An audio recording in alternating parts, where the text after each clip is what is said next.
সাগররুনি হত্যা মামলার তদন্ত থেকে র্যাবকে অব্যাহতি। স্বরাষ্ট্র মন্ত্রণালয়ের অধীনে উচ্চ পর্যায়ে টাস্ক ফোর্স গঠনের নির্দেশ হাইকোর্টের। টাস্ক ফোর্স হওয়ার মধ্য দিয়ে যে তদন্ত হবে এটি কম্প্রিহেন্সিভ হবে, স্ট্রং হবে এবং এভিডেন্স কালেক্ট করতে অপেক্ষাকৃত কম সময় লাগবে। সাইবার আইনের মামলা প্রত্যাহারের সিদ্ধান্ত। আইন ও স্বরাষ্ট্র মন্ত্রণালয়ের সমন্বয়ে নেওয়া হবে দ্রুত ব্যবস্থা। মুক্তি পাবেন গ্রেফতারকৃতরা। তিস্তার পানি দ্রুত নামছে ভাটিতে। বানভাসীদের নতুন দুশ্চিন্তার নাম নদী ভাঙন। প্লাবিত 5 জেলায় শুরু হয়নি ত্রাণ তৎপরতা। বাড়ি ঘর ভাসি গেছে, গরু ছাগল তার নষ্ট হয়ে গেছে। ধান, বাদাম, মরিচ এগুলো কিন্তু পানির নিচে তলিয়ে গেছে। বিদেশে বসে দেশে অস্থিরতা সৃষ্টির ষড়যন্ত্র চলছে, অভিযোগ বিএনপি নেতা সালাউদ্দিন আহমেদের। আবারও বললেন, রাষ্ট্র সংস্কারে তুলে ধরা হবে সুনির্দিষ্ট সুপারিশমালা। নির্বাচন কমিশনকে স্বাধীনভাবে কাজ করতে দিতেই তত্ত্বাবধায়ক সরকার দরকার, বললেন সংস্কার কমিশনের প্রধান। সুষ্ঠু ভোটের স্বার্থে দলগুলোকে বিভেদ কমানোর পরামর্শ। আমাদের বিভক্তিটা এত চরম পর্যায়ে পৌঁছেছে, এটা ওই যে যাই করা হোক এক পক্ষ ভালো বলবে, আরেক পক্ষ খারাপ বলবে। লেবাননে হামলার পরিধি বাড়ালো ইসরায়েল, আরও শতাধিক প্রাণহানি। নাসরাল্লাহ হত্যায় ইরানের প্রতিশোধ চেষ্টা রুখে দিতে প্রস্তুত যুক্তরাষ্ট্র।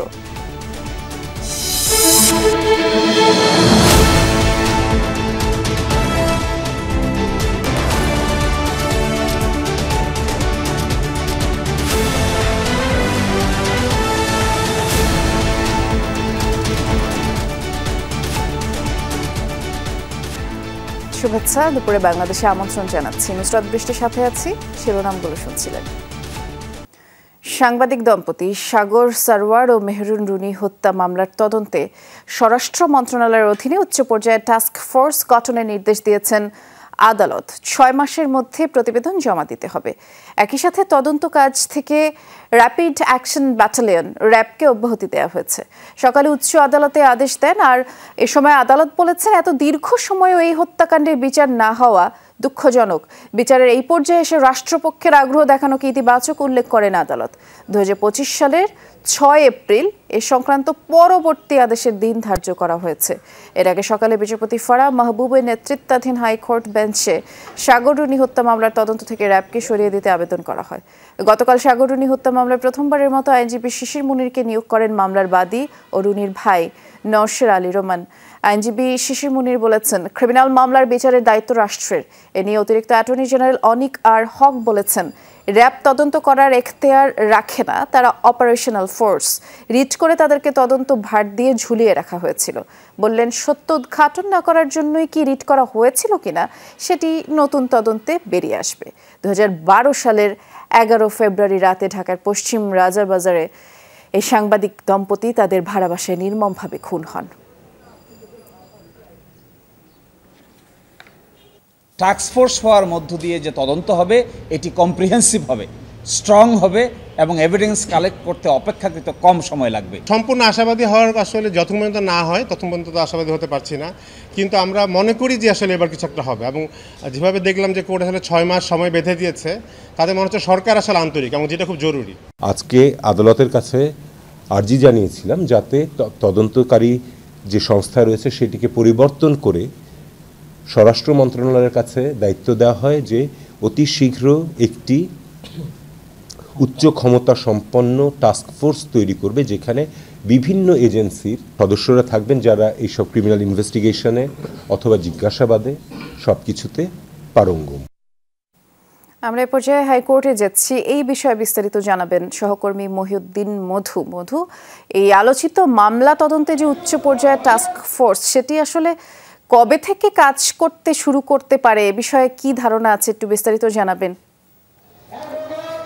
বৃষ্টির প্রথমত যে টাস্ক ফোর্স গঠন করার আদেশ আজকে হয়েছে সেটি লিখিত আদেশ যখন বের হবে তখনই স্বরাষ্ট্র মন্ত্রণালয়ে যাওয়ার পর স্বরাষ্ট্র মন্ত্রণালয়ের উচ্চ পর্যায়ে যে কমিটি গঠন করবে সেখানে বিভিন্ন বাহিনীর যারা শীর্ষ পর্যায়ের নেতা আছেন, শীর্ষ পর্যায়ে যারা কর্মকর্তা আছেন তাদেরকে নিয়ে সেই ফোর্সটি গঠন করা হবে এবং তাদেরকে 6 মাস সময় দেওয়া হবে এবং বলা হচ্ছে যে টেন্টেটিভ অর্থাৎ একটি শিডিউল দেওয়া আছে 6 এপ্রিল 2025-এর মধ্যে তাদেরকে তদন্ত প্রতিবেদন দাখিল করতে বলা হয়েছে এবং এটির ফার্দার যে তথ্য সেগুলো জানাতে বলা হয়েছে। এর মধ্যে যে বিষয়গুলো আজকে এসেছে শুনানিতে বলা হয়েছিল বারবার যে সেই সময় এই যে 12 বছর আগে যে রিট করা হয়েছিল তদন্ত ভার র্যাবকে দিতে বলা হয়েছিল, কেন র্যাবকে দিতে বলা হয়েছিল এটি নিয়ে প্রশ্ন উঠেছে এবং যারা রিট করেছিলেন সেই রিটটি কোন স্বার্থে করেছিলেন, সেখানে রাষ্ট্রীয় তৎকালীন সময়ের কোনো রাষ্ট্রযন্ত্র সম্পৃক্ত ছিল কিনা এটি নিয়ে প্রশ্ন উঠেছে।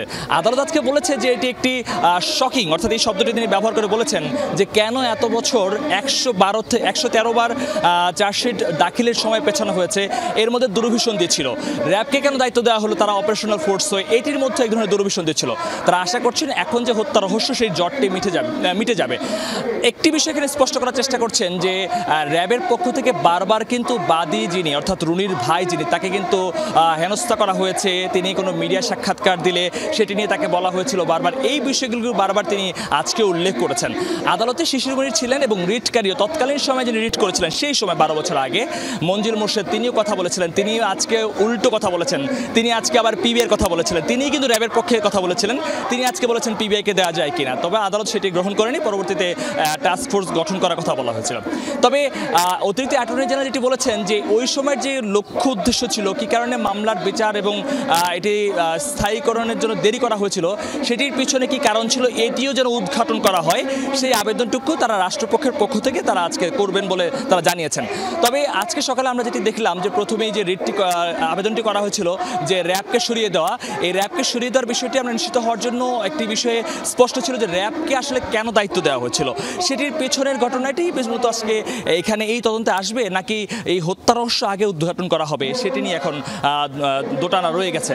তবে আশা করা যাচ্ছে যে আগামী 6 মাসের মধ্যে একটি ইতিবাচক অবস্থান তৈরি হবে এই হত্যা মামলাকে কেন্দ্র করে। 6 মাসের অপেক্ষা করতে হবে বোঝা যাচ্ছে। ধন্যবাদ, বিস্তারিত জানাচ্ছিলেন। সাইবার আইনের মামলা প্রত্যাহারের পাশাপাশি গ্রেফতারকৃতদের মুক্তি দেওয়ার সিদ্ধান্ত নিয়েছে সরকার। আজ আইন, বিচার ও সংসদ বিষয়ক মন্ত্রণালয় থেকে এই তথ্য জানানো হয়েছে। মন্ত্রণালয় জানায় 2006 সালের তথ্য যোগাযোগ প্রযুক্তি আইন, 2018 সালের ডিজিটাল নিরাপত্তা আইন এবং 2023-এর সাইবার নিরাপত্তা আইনে দেশের 8টি সাইবার ট্রাইব্যুনালে 5818টি মামলা চলমান রয়েছে। বর্তমানে স্পিচ অফেন্স সম্পর্কিত মোট 1340টি মামলা চলমান, যার মধ্যে 461টি মামলা তদন্তাধীন এবং 879টি মামলা দেশের 8টি সাইবার ট্রাইব্যুনালে বিচারাধীন আছে। স্পিচ অফেন্স সম্পর্কিত মামলাগুলোর মধ্যে তথ্য যোগাযোগ প্রযুক্তি আইনে 279টি, ডিজিটাল নিরাপত্তা আইনে 786টি, সাইবার নিরাপত্তা আইনে 275টি মামলা চলমান। সরকার স্পিচ অফেন্স সংক্রান্ত মামলাগুলো দ্রুত প্রত্যাহারের সিদ্ধান্ত নিয়েছে। সব মামলায় কেউ গ্রেফতার থাকলে তিনি তাৎক্ষণিকভাবে মুক্তি পাবেন বলেও জানিয়েছেন।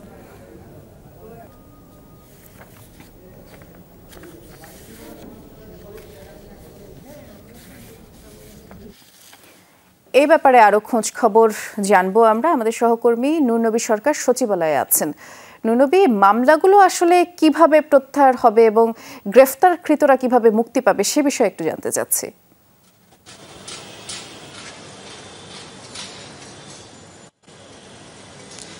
মামলাগুলো প্রত্যাহার আসলে আইন মন্ত্রণালয়ের হাতে ক্ষমতা নেই। আইন মন্ত্রণালয়ের তরফ থেকে এটি কিন্তু আগেই জানানো হয়েছে, আইনগতভাবে মামলাগুলো প্রত্যাহারের এখতিয়ার হচ্ছে স্বরাষ্ট্র মন্ত্রণালয়ের। আইন মন্ত্রণালয় এই তালিকাটি তৈরি করে স্বরাষ্ট্র মন্ত্রণালয়কে দেবে এবং স্বরাষ্ট্র মন্ত্রণালয় তাদের যে বিধিবিধান রয়েছে সেটি মেনে মামলাগুলো প্রত্যাহার করবে। আর মামলাগুলো প্রত্যাহার হওয়ার পরে মূলত আসলে যারা এই আইনের অধীনে মামলায় গ্রেপ্তার আছেন, কারাগারে আছেন, তাদের ছাড়া হবে। কারণ এখান থেকে মামলার নথি যেগুলো থাকবে বাতিল হয়েছে, আসামিগুলো আদালতে পাঠানো হবে, জেলখানায় পাঠানো হবে। স্বরাষ্ট্র মন্ত্রণালয় তাদের যে মেকানিজম রয়েছে, পদ্ধতি রয়েছে, সেখানে তারা সেটি প্রতিপালন করবে। আর আইন মন্ত্রণালয় থেকে এটিও বলা হয়েছে যে সাইবার সিকিউরিটি অ্যাক্ট যেটি রয়েছে সেটি সংশোধনের উদ্যোগ কিন্তু তারা নেবেন। এটি কথা ছিল যে বাতিল করার জন্য দাবি ছিল, কিন্তু সরকারের তরফ থেকে সেটি করা হয়নি, বরং এখন মামলাগুলো প্রত্যাহার করে এই আইনটা কিভাবে সংশোধন করা হয় সেটি কিন্তু বলা হচ্ছে। এবং একটি বিষয় এখানে স্পষ্ট করেই বলা হয়েছে যে কম্পিউটারের যে অফেন্সগুলো রয়েছে, অর্থাৎ জালিয়াতি, হ্যাকিং, অন্যান্য সিস্টেম ব্যবহার করে যে ধরনের অপরাধগুলো করা হয় সে বিষয়গুলোর আইনের যে ধারা রয়েছে সেটিকে তারা স্পষ্ট রাখছে এবং এর অধীনেও কিন্তু অনেকগুলো মামলা। অন্তর্বর্তী সরকারকে দ্রুততার সাথে বন্যা কবলিত এলাকাগুলোতে ত্রাণ ও উদ্ধার কার্যক্রম পরিচালনা সহ নদী ভাঙন রোধে কার্যকর উদ্যোগ নেওয়ার আহ্বান জানিয়েছেন বিএনপির ভারপ্রাপ্ত চেয়ারম্যান তারেক রহমান। দুপুরে দলটির সিনিয়র যুগ্ম মহাসচিব রুহুল কবির রিজভির গণমাধ্যমে পাঠানো এক বিবৃতিতে এই আহ্বান জানিয়েছেন তারেক রহমান। বিবৃতিতে বলা হয়েছে, বিরতিহীন ভারী বর্ষণ এবং উজান থেকে নেমে আসা ঢলের কারণে তিস্তা নদীর তীরবর্তী লালমনিরহাট, নীলফামারী, রংপুর, কুড়িগ্রাম এবং গাইবান্ধা জেলার বিস্তীর্ণ এলাকা আকস্মিক বন্যায় প্লাবিত হয়েছে। তিস্তা সহ ওই অঞ্চলের নদীগুলোর পানি বিপদসীমার উপর দিয়ে প্রবাহিত হচ্ছে। চরম দুর্দশার মধ্যে দিনাতিপাত করছে বন্যা কবলিত মানুষ। ওই বিবৃতিতে বন্যা উপদ্রুত এবং আশপাশের জেলাগুলোর বিএনপি আর সহযোগী সংগঠনের নেতাকর্মী এবং সমর্থকদের প্রতি বন্যার্তদের সহযোগিতায় সক্রিয়ভাবে এগিয়ে আসার অনুরোধ করেছেন তারেক রহমান।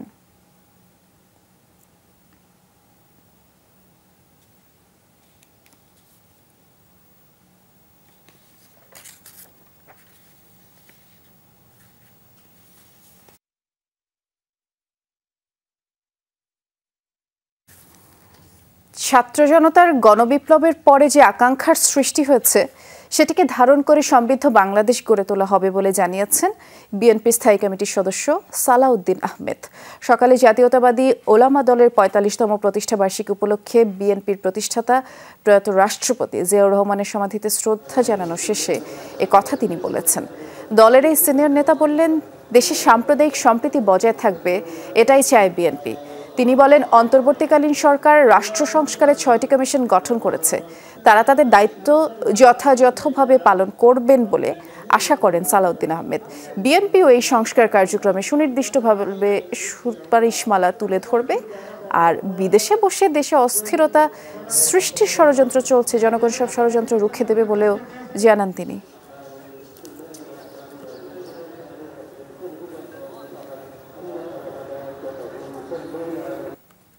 বাংলাদেশের মানুষ কোনো রকমের ষড়যন্ত্রকে বাস্তবায়ন হতে দিবে না। আমরা জানি যে আভ্যন্তরীণ এবং বহিঃশত্রুর বিভিন্ন রকমের ষড়যন্ত্র বাংলাদেশে চলমান আছে এবং তাদের ফেসিবাদের দোসররা এখনও সব জায়গায় প্রতিষ্ঠিত আছে। আমরা সকল ধর্মের মানুষ, সকল শ্রেণীর মানুষ এবং সকল পর্যায়ের মানুষ আমরা ঐক্যবদ্ধ থেকে বাংলাদেশকে একটি অগ্রগতির দিকে নিয়ে যাব। একটা বিরতিতে যাচ্ছি, দুপুরে বাংলাদেশে এক্ষুনি ফিরছি। নির্বাচনকালীন সরকার নিরপেক্ষ না হলে নির্বাচন কমিশনকে শক্তিশালী করেও সুষ্ঠু নির্বাচন সম্ভব নয়।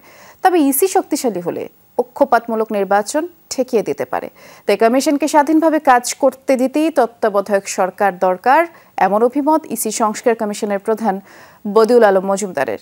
নির্বাচন কমিশন সংস্কারের রূপরেখা নিয়ে সহকর্মী শাকিল হাসানকে দেওয়া সাক্ষাৎকারে এসব কথা তিনি বলেছেন। সবগুলো প্রতিষ্ঠান যদি তাদের দায়িত্ব সঠিকভাবে পালন না করে তাহলে সবচেয়ে কার্যকর, সবচেয়ে শক্তিশালী এবং সবচেয়ে এই যে করিতকর্মা নির্বাচন কমিশনের পক্ষ সুষ্ঠু নির্বাচন করা সম্ভবপর নয়। তো এই যে অংশীজনের স্বাধীনভাবে নিরপেক্ষভাবে ভূমিকা পালনের পথ প্রশস্ত হয় যদি নির্বাচনকালীন একটা নিরপেক্ষ সরকার থাকে।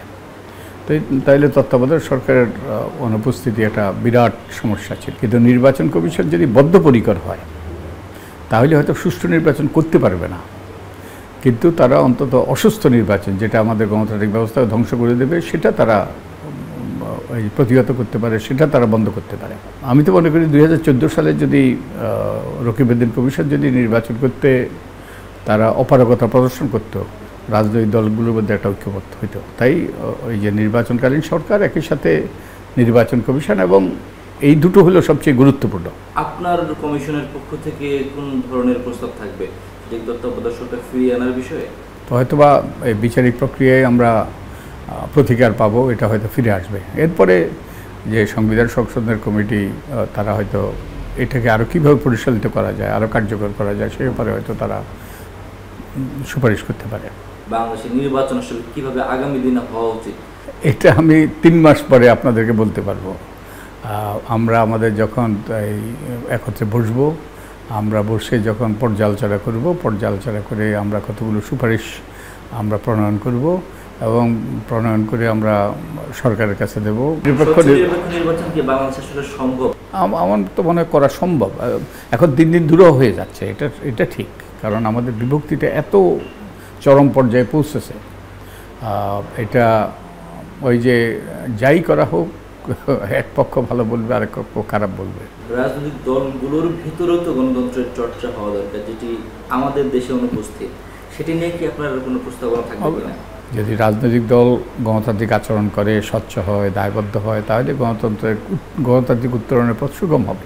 আওয়ামী লীগের নির্বাচনের আসার সুযোগ আছে বা নাই, বা হচ্ছে তারা আসলে কীভাবে আসবে, না আসলে কেন আসবে না, যদি একটু বলতেন। আমি আশা করি যে তারা সংগঠিত হতে পারবে এবং তারা সংগঠিত হয়ে নির্বাচনে অংশ নিতে পারবে, এবং যাতে নির্বাচনটা অংশগ্রহণমূলক হয়, প্রতিযোগিতামূলক হয়, সুষ্ঠু গ্রহণযোগ্য হয়।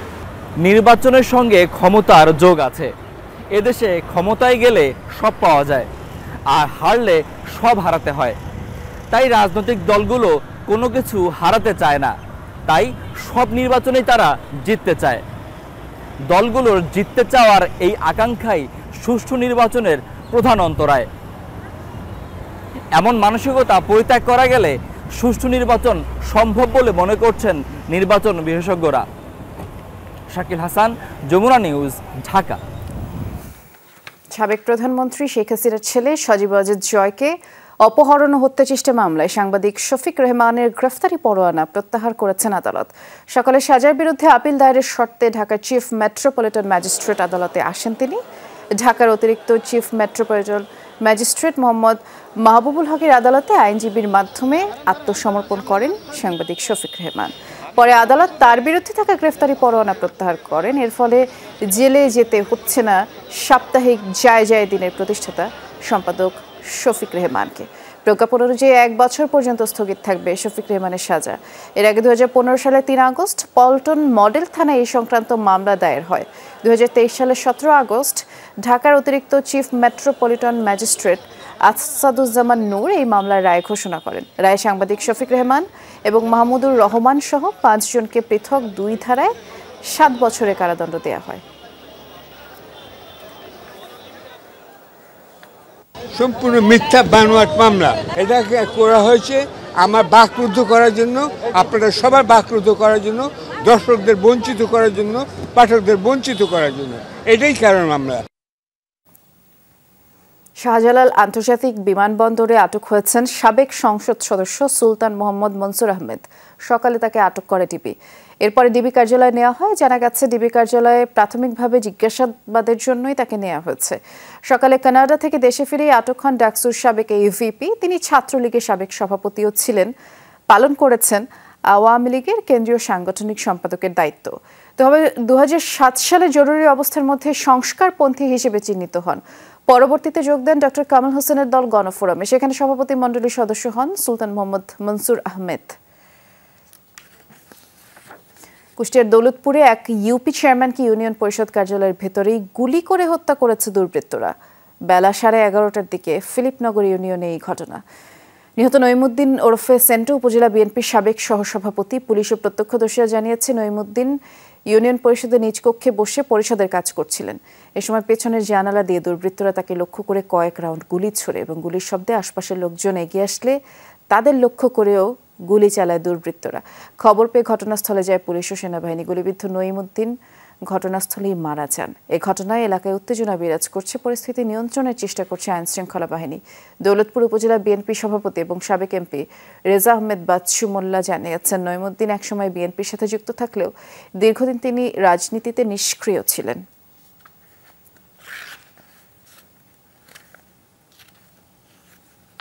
আশুলিয়া শিল্পাঞ্চলের অধিকাংশ কারখানায় কাজে যোগ দিয়েছেন শ্রমিকরা। সকাল থেকে উৎপাদন চলছে, তবে আজও 18টি পোশাক কারখানা বন্ধ রয়েছে, যার মধ্যে 11টি অনির্দিষ্টকালের জন্য বন্ধ, বাকি 7টিতে সাধারণ ছুটি ঘোষণা করা হয়েছে। শিল্প পুলিশ জানায় সচল কারখানাগুলোতে শ্রমিকরা সকালেই যোগ দিয়েছেন। অধিকাংশ কারখানায় উৎপাদন চলছে, তবে বকেয়া বেতনের দাবিতে আশুলিয়ার বাইপাইল এলাকায় বার্ডস ও টংলিয়ন নামের 2টি কারখানার শ্রমিকরা বিক্ষোভ করেন। তারা নবীনগর চন্দ্রা মহাসড়কে অবস্থান নেয়। শিল্পাঞ্চলে নিরাপত্তা দিতে র্যাব, পুলিশ, বিজিবি ছাড়াও সেনাবাহিনীর সদস্যরা দায়িত্ব পালন করছে।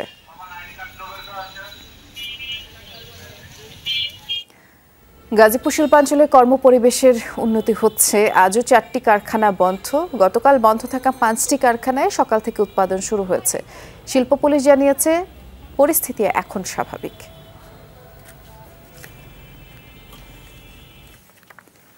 কারখানা বন্ধ, তাই গ্রামের বাড়িতে ফিরেছেন আশুলিয়ার পোশাক শ্রমিক আশা। এদিকে তার ছবি দিয়ে নিখোঁজের ব্যানার তৈরি করে বিক্ষোভে ফেটে পড়েন তারই সহকর্মীরা। এই ঘন্টার পর ঘন্টা অবরোধ করে রাখে এরা সড়ক। পরে পুলিশের তৎপরতায় মূল ঘটনা বেরিয়ে আসে। গেল শনিবারের চিত্র এটি। আশুলিয়ার মন্ডল নেটওয়ার্ক এর 2 শ্রমিক নিখোঁজের এমন ব্যানার নিয়ে সহকর্মীদের বিক্ষোভ। সন্ধান চান প্রশাসনের কাছে। ততক্ষণে বিক্ষুব্ধরা আব্দুল্লাহপুর বাইপাইল সড়ক অবরোধ করে রাখে ঘন্টার পর ঘন্টা। আমাদের 2টা ভাই নিখোঁজ, আমাদের 2 ভাই বলে বিল্ডিং মালিক রাখছে, অর্থাৎ আমাদের ভাইদের ফেরত দিতে হবে। এই পরিস্থিতিতে নিখোঁজদের সন্ধানে নামে আশুলিয়া থানা পুলিশ। রোববারই পেয়ে যান নিখোঁজ আশাকে। আশার দাবি, কারখানা অনির্দিষ্টকালের জন্য বন্ধ থাকায় গিয়েছিলেন গ্রামের বাড়িতে। ভিডিওতে দেখলাম যে আপনি নিখোঁজ। এটা কি আপা? আমি বাসায় আছি, কালকে বাড়ি গেছিলাম, বাড়ি থেকে বাসায় আসছি। শ্রমিক নেতারা জানান, এমন পরিস্থিতিতে আরো সতর্ক হতে হবে শ্রমিকদের। উস্কানিতে পা না দিয়ে সত্যতা যাচাই করেই কর্মসূচিতে অংশ নিতে হবে। কারণ শিল্প যদি রক্ষা না হয় তাহলে শ্রমিক কর্মহীন হয়ে যাবে।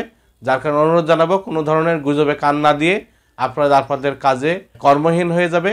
যার কারণে অনুরোধ জানাবো, কোনো ধরনের গুজবে কান না দিয়ে আপনারা আপনাদের কাজে আপনাদের যে দাবি সেই দাবি শান্তিপূর্ণভাবে উত্থাপন করুন। প্রশাসন বলছেন, গুজবে কান্না দিয়ে ঘটনার সত্যতা জানতে পুলিশের সহায়তা নিতে হবে। আশাকে তার বাসা থেকে উদ্ধার করে মিছিলের সামনে নিয়ে উপস্থিত করে এবং বলে যে সে নিখোঁজ হয়নি। এবং তার রুবেল নামে আরেকটি ছেলে, সে গত রাত্রেই তার বাড়ি সিলেটে চলে গেছে। তাই শিল্পাঞ্চলের শ্রমিক ভাইদের কাছে বিশেষভাবে অনুরোধ, গুজবের কোনো সংবাদ প্রাপ্তি হলে সাথে সাথে থানা পুলিশকে অবহিত করার জন্য। মাহফুজুর রহমান নিপু, যমুনা নিউজ, সাভার। কারখানার নিরাপত্তা নিয়ে অসন্তুষ্ট পোশাক খাতের উদ্যোক্তারা অভিযোগ করেছেন, নিখোঁজের গুজব রটিয়ে অগ্নিসংযোগ এবং ভাঙচুর করা হচ্ছে। সময় মতো আইন শৃঙ্খলা বাহিনীর সহযোগিতাও মিলছে না। বিজিএমইএ আয়োজিত সভায় এমন মন্তব্য করেছেন উদ্যোক্তারা। সভায় শ্রমিকদের মত, মালিকরাও নিরাপদ কর্মপরিবেশের দাবি তুলেছে এবং জানিয়েছেন যে শ্রমিকদের 18 দফা দাবির অধিকাংশই মেনে নেওয়া হয়েছে। বলেছেন, নিরাপত্তা দেওয়ার দায়িত্ব সরকারের, এ বিষয়ে কঠোর অবস্থান নিতে হবে। তদন্ত করে নৈরাজ্য সৃষ্টিকারীদের শাস্তির আওতায় আনার দাবি জানিয়েছেন বিজিএমইএর সদস্যরা। বলেছেন, সহিংসতা বিভিন্ন কারখানায় ছড়িয়ে পড়ছে, আক্রান্ত হচ্ছে ভালো প্রতিষ্ঠানও। বক্তারা বলেন, ক্রেতা প্রতিষ্ঠান আর কোনো অজুহাত শুনতে চায় না।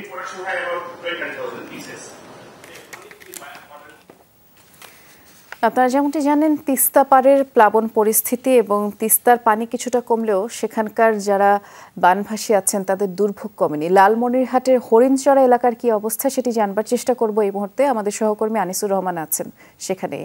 আনিস, আমাদেরকে একটু জানাবেন, যেমনটি আমরা দর্শকদের জানাচ্ছিলাম যে প্লাবন পরিস্থিতির কিছুটা উন্নতি হলে, অর্থাৎ পানি কমতে শুরু করলেও যারা বানভাসী আছেন তাদের জন্য এখন আরেক মাথা ব্যথা নদী ভাঙন। কি অবস্থা দেখছেন জানাবেন। বৃষ্টি, আমি কিন্তু আজকে সকাল থেকে ঘুরে বেরিয়েছি তিস্তার বিভিন্ন অঞ্চল। তিস্তা নদীর পানি কিন্তু এখন বিপদসীমার 45 সেন্টিমিটার নিচ দিয়ে যাচ্ছে। তবে পানি কমলেও কিন্তু মানুষ কমেনি। আমি যে জায়গাটিতে দাঁড়িয়েছি এটিতে কিন্তু গতকাল হাঁটু পরিমাণ পানি ছিল। আর এইসব ধান ক্ষেত কিন্তু প্রায় কোমর পরিমাণ পানিতে নিমজ্জিত ছিল। সেগুলো আজকে ভেসে উঠলেও কিন্তু মানুষের বাড়ি ঘর বিভিন্ন জায়গায় কিন্তু কাদা, তারপর গর্তে ভর্তি হয়েছে। আর আপনি যেটি বললেন যে নদী ভাঙ্গন, আমি নদী ভাঙ্গন এলাকায় গেছিলাম, বিশেষ করে সদর উপজেলার হরিণচড়া, আদিতমারির, চণ্ডীবাড়ি, এইসব জায়গায় কিন্তু নতুন করে ভাঙন দেখা দিয়েছে। পানি উন্নয়ন বোর্ড মানে নির্বাহী প্রকৌশলী উনি কিন্তু বেশ কিছু জায়গা পরিদর্শন করেছেন এবং ওইসব জায়গা ভাঙন কবলিত জায়গায় খোঁজখবর নিচ্ছেন। আর আমিও পানি উন্নয়ন বোর্ডের নির্বাহী প্রকৌশলীর সঙ্গে কথা বলেছি। তিনি জানিয়েছেন আসলে এইসব যে তারা পরিদর্শন করে এই পরিদর্শনের পত্রগুলো তারা ঊর্ধ্বতন কর্তৃপক্ষের কাছে প্রেরণ করবেন। তারপরে যদি কোনো বরাদ্দ আসে তখন হয়তো তারা এইসব কাজ করবেন। তবে এর আগে পানি উন্নয়ন বোর্ডের কিছু কাজ ছিল, সেই সব কাজ কিন্তু চলমান রয়েছে। আমরা সেটা হরিণচৌড়া এলাকায় দেখেছি, ওখানে লোকজন কাজ করছে পানি উন্নয়ন বোর্ডের। তবে মানুষের কিন্তু যেরকম চাহিদা, যেরকম ভাঙন, সে তুলনায় কিন্তু পানি উন্নয়ন বোর্ড কাজ করতে পারছে না বলে আমাদেরকে জানিয়েছে। শুনছিলাম, আপনি বিস্তারিত করে জানাচ্ছিলেন, ধন্যবাদ। ঢাকা বিশ্ববিদ্যালয়ের ফজলুল হক মুসলিম হলে গণপিটুনির শিকার হয়ে মারা যাওয়া তোফাজ্জল হোসেন সহ গণপিটুনিতে সব মৃত্যুর ঘটনার তদন্ত চেয়ে রিট দায়ের করা হয়েছে হাইকোর্টে। এই রিটে বিচার বিভাগীয় তদন্ত চাওয়া হয়েছে। আইন ও সালিশ কেন্দ্রের পক্ষ থেকে আজ এই রিট আবেদন করা হয় এবং আইন সচিব, স্বরাষ্ট্র সচিব সহ সংশ্লিষ্টদের রিটে বিবাদী করা হয়েছে। গত 19 সেপ্টেম্বর রাত 8:30টার দিকে ফজলুল হক হলে তোফাজ্জলকে চোর সন্দেহে আটক করে শিক্ষার্থীরা। গণপিটুনিতে তার মৃত্যু হয়। এদিকে জাহাঙ্গীরনগর বিশ্ববিদ্যালয়ের ছাত্রলীগের সাবেক নেতাকেও গণপিটুনিতে মৃত্যুর অভিযোগ রয়েছে। তোলপাড় হয় রাজশাহী বিশ্ববিদ্যালয়ে গণপিটুনির ঘটনাও।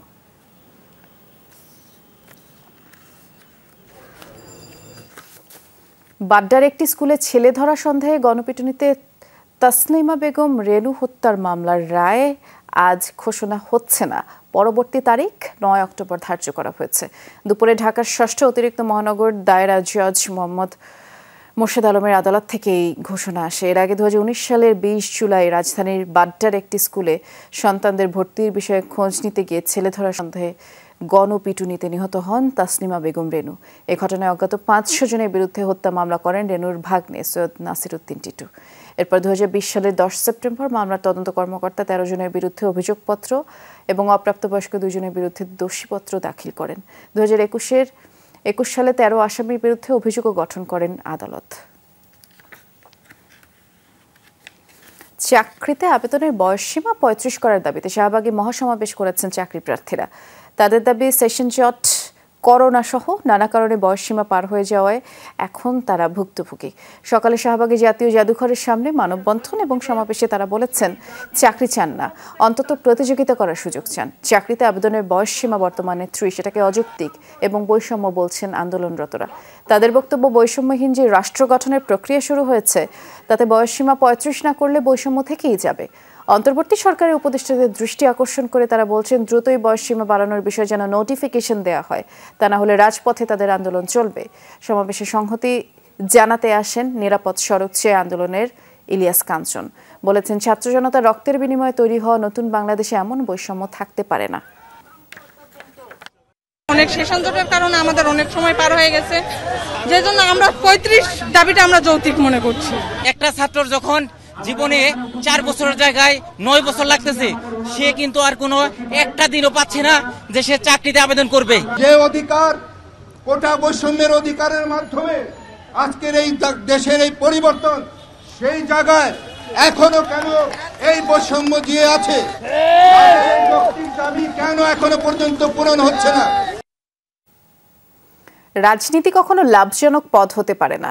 জাতীয় রাজনীতিতে আদর্শের মূল্যায়ন হওয়া উচিত বলে মন্তব্য করেছেন জাকের পার্টির মহাসচিব শামীম হায়দার। সকালে জাতীয় প্রেস ক্লাবে জাকের পার্টির ছাত্র ফ্রন্টের সংবাদ সম্মেলনে এসব কথা তিনি বলেছেন। জুলাই বিপ্লবের উদ্দেশ্য যেন কার্যকর হয় সেই প্রত্যাশা করেন তিনি। বলেন বিভেদ সৃষ্টি করে জাতিকে বিভক্ত করা যাবে না, সংস্কার প্রতিটি সেক্টরে হতে হবে।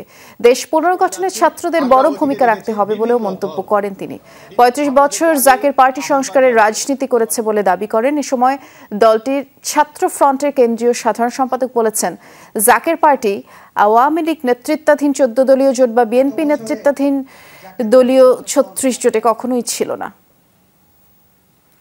জাকের পার্টির ছাত্র ফ্রন্ট শুধু শিক্ষা নয়, সুশিক্ষা স্থাপন করতে চাই দেশের ভিতরে। তাই আমাদেরকে সুশিক্ষায় শিক্ষিত হবে, যেই শিক্ষায় এই জাতি মাথা উঁচু করে দাঁড়াতে পারে। রাষ্ট্রদ্রোহিতামূলক কোন কর্মকাণ্ড, পড়াশোনা থেকে ছাত্রছাত্রীদের মনোযোগ সরে যায়, দায়িত্ব জবাবদিহিতা থেকে মুহূর্তের তরে তাদের বিচ্যুত হয় পদ থেকে, এই ধরনের কোনো কর্মকাণ্ডে ছাত্রফ্রন্ট কখনো জড়িত ছিল না।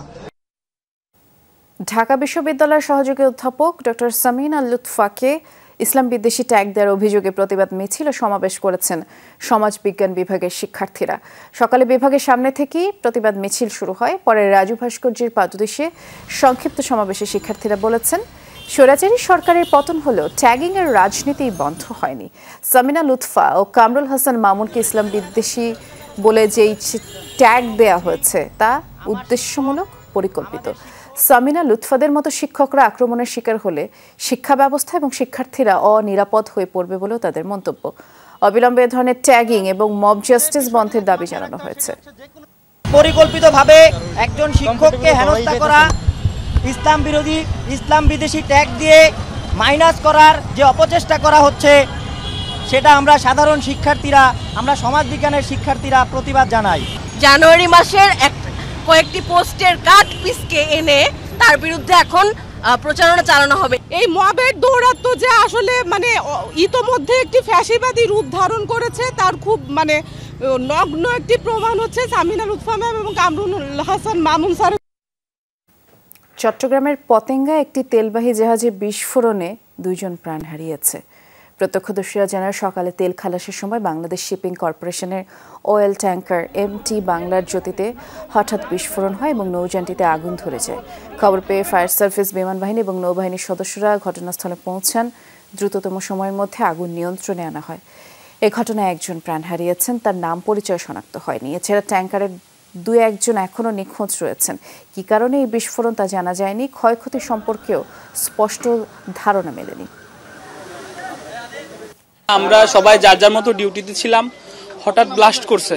এই কারণে আমরা যারা আমরা সবাই বের হয়ে আসছি।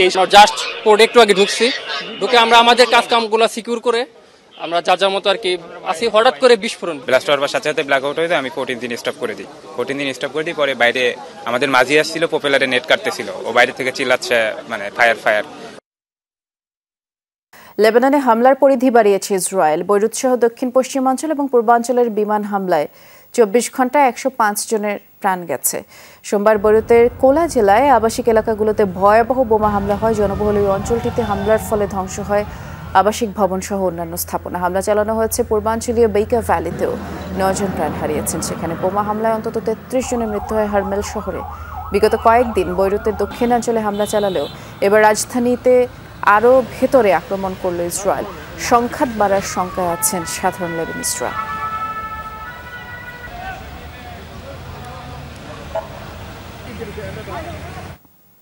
হাসান নাসরাল্লাহকে হত্যার প্রতিশোধ নিতেই পাল্টা হামলা চালাতে পারে ইরান অথবা হেজবুল্লাহ, এমন সতর্কতা জানিয়েছে ওয়াশিংটন। তবে তা প্রতিরোধে যুক্তরাষ্ট্র প্রস্তুত রয়েছে বলে জানিয়েছেন মার্কিন নিরাপত্তা উপদেষ্টা জন কির্বি। এ অবস্থায় ইসরায়েলি হামলা বন্ধে কূটনৈতিক প্রচেষ্টা জোরদারে জাতিসংঘ সহ বিশ্ব নেতাদের প্রতি আহ্বান জানিয়েছে লেবানন সরকার। এদিকে হিজবুল্লাহ প্রধান নিহতের ঘটনায় লেবানন জুড়ে শোক পালিত হচ্ছে। বৈরুতের ব্যস্ততম এই বাণিজ্যিক কেন্দ্র এখন শুনশান নীরবতা, বন্ধ সব ব্যবসা প্রতিষ্ঠান। ইসরায়েলি হামলায় হিজবুল্লাহ প্রধান হাসান নাসরাল্লাহ নিহত হওয়ার ঘটনায়। আর এই ছিল দুপুরে বাংলাদেশের আয়োজনে। সাথে থাকার জন্য ধন্যবাদ।